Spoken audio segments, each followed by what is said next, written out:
So good morning guys, we are back with a new video.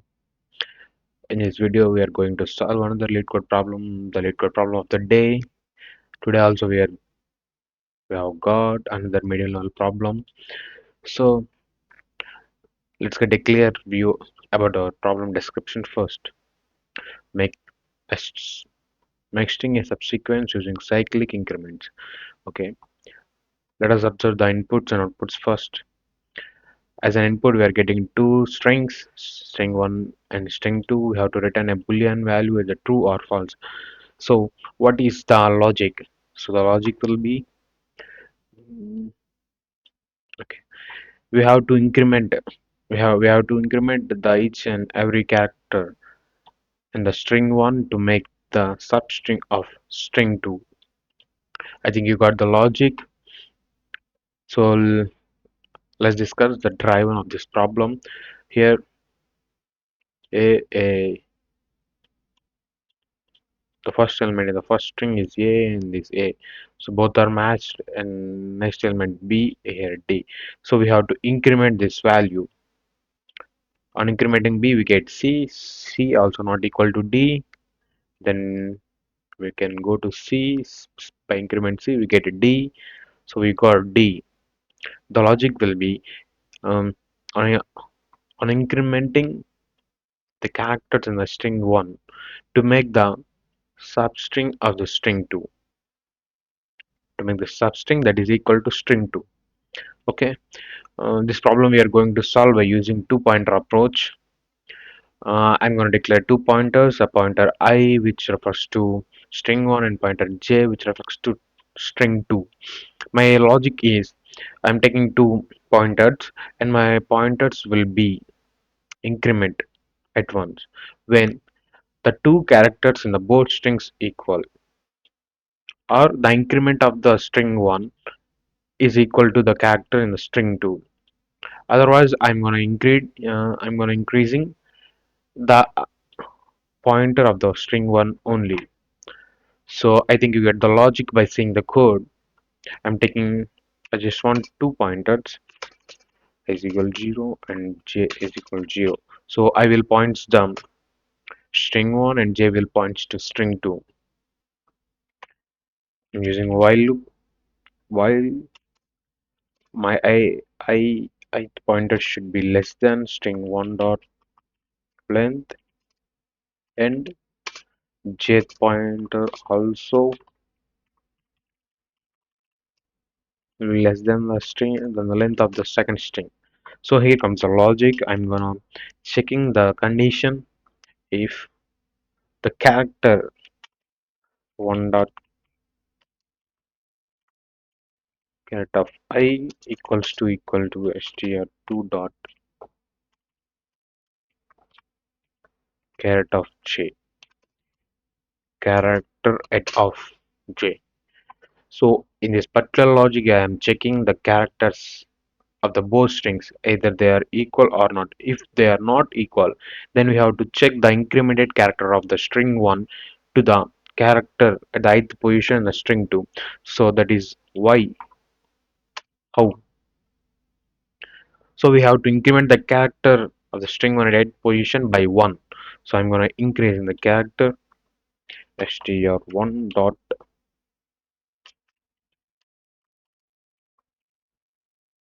I plus 1 incremented, and we have to check this character also if it is getting equal to the character at the jth position in the string 2 or not. If the both conditions are equal, either one should be equal. Okay, then I'm gonna increasing my pointers of both strings. Okay, I need a count variable to count how many how many characters are as same as the strings in the both the strings. Okay, if not, then I have to increase only the ith pointer. Why?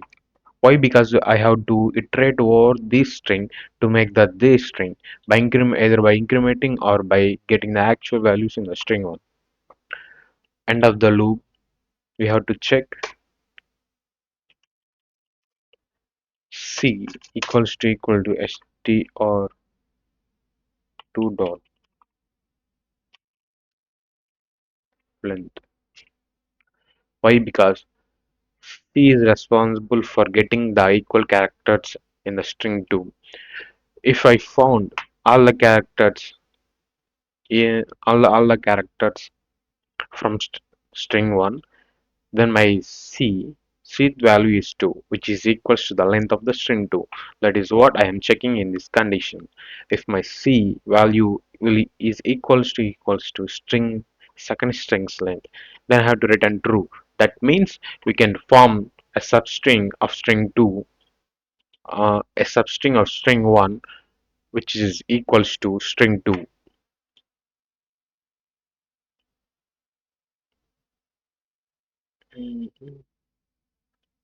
Okay, so at this test case, let's go into the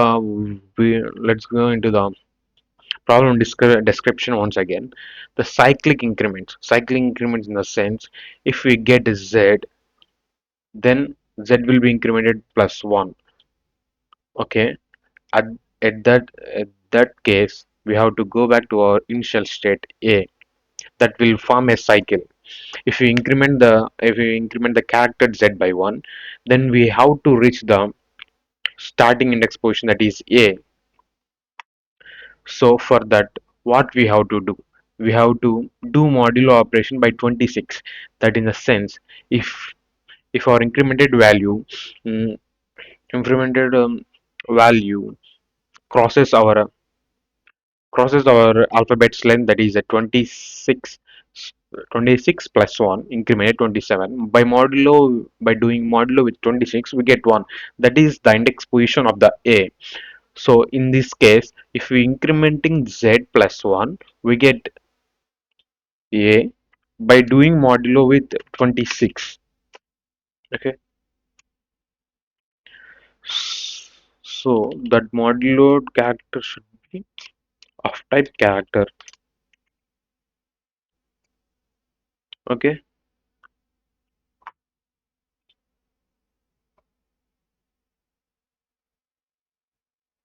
This time also it didn't work. Okay. First of I think first of all we have to know the exact index position of our current value. Okay. With that value we have to increment, then do the modulo operation.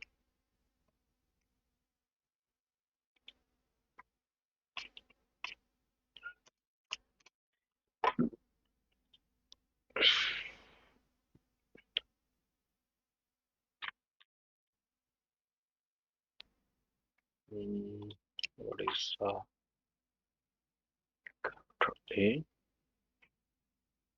plus minus 1 modulo 6? It will works. I think it should work.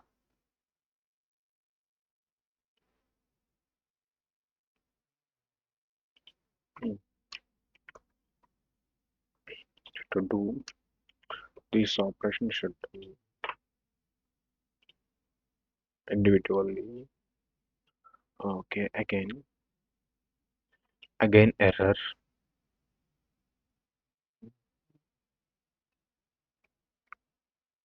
Incremented by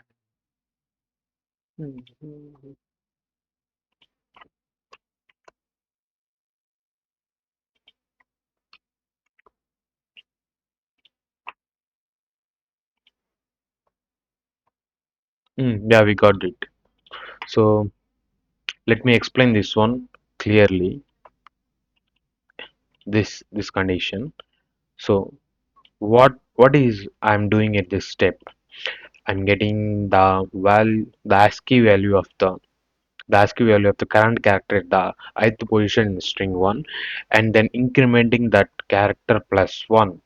That characters ASCII value plus 1, then doing modulo division by 26.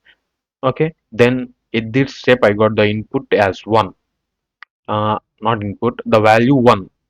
Okay, by doing plus operation with the ASCII value a, we get the actual index position of the character in cyclically. Okay, doing submit.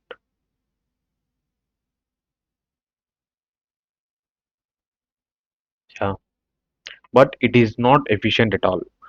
So let us think another logic to get this, to get the code run more efficiently than this logic.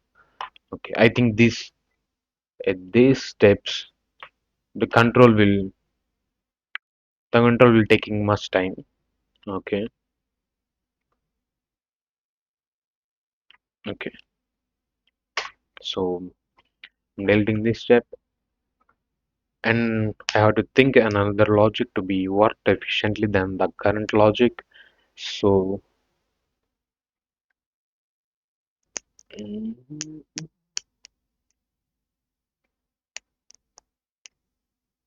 okay, I'm taking character of S1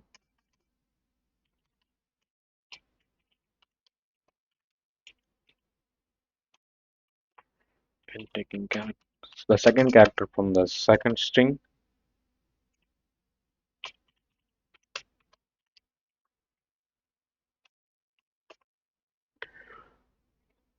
So from here we get the two characters of the two strings at the ith and jth positions.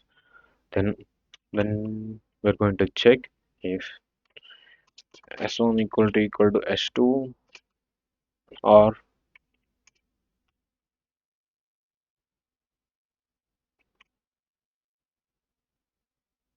if okay if s1 not equals to s2, then we have to increment the character s1 by 1. Okay, not equal to if s1 plus 1 equals to s2, or if my s1 minus 25. Why 25? Because the ASCII value of Z is 20. The ASCII value of Z will be at the 25th position from A. So I'm doing minus 25 equals to S2. In this case, we have to increment the two pointers.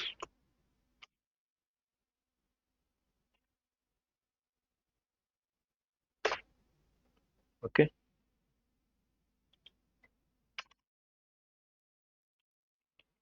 If still it is not equal, then we have to increment to only ith pointer only. If both are equal, if the two characters are equal, then we have to increment the both pointers I plus plus and j plus plus. Okay. Mm. Ongoing this process on side, we have to check the another condition. That is what we have to check the ith and jth values. So at what case, at at what test case our program we get the true. So from the problem description, if a pointer will reach a C, that is the last index position of the string one, and when jth pointer will reaches the D, that is the last position of the strings 2, then this, that at that test case we get true as an input. If not, we have to return false. So that is what we are checking at the position at the end of this position. At the end of this process, okay, if I if I equals to str1 dot length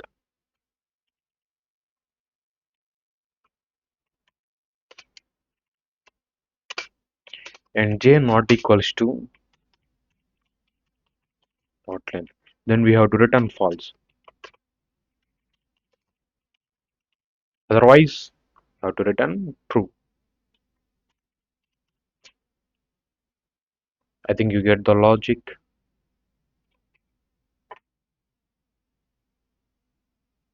Yeah.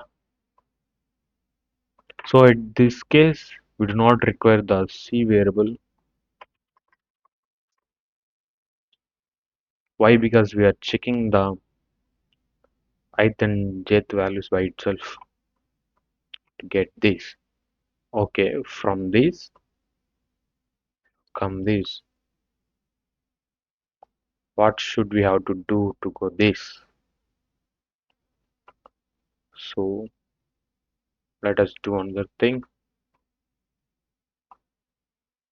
Okay, so on each iteration, our control will calculate the two strings length. That will be more expensive. So in n1 be my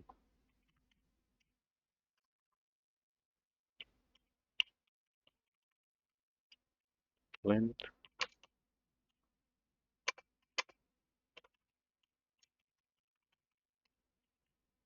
So at this case, I'm making the life I'm making life easy for the control to be checked to be calculated the two strings length for each and every rotation.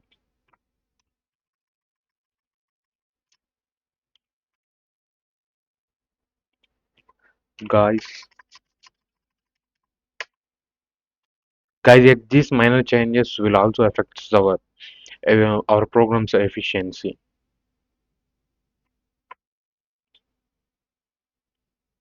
Minor changes will matter. Okay, get this. From this to this, what we have done? We have just declared these variables to get the life easy for the control and keep on checking the lens at each and every iteration. So that's all for today, guys. Um, if there are any different logics you have, please paste it on comment section. I also look and keep an eye on the description. I have given all my social media links and the problem links. So thank you all. Let me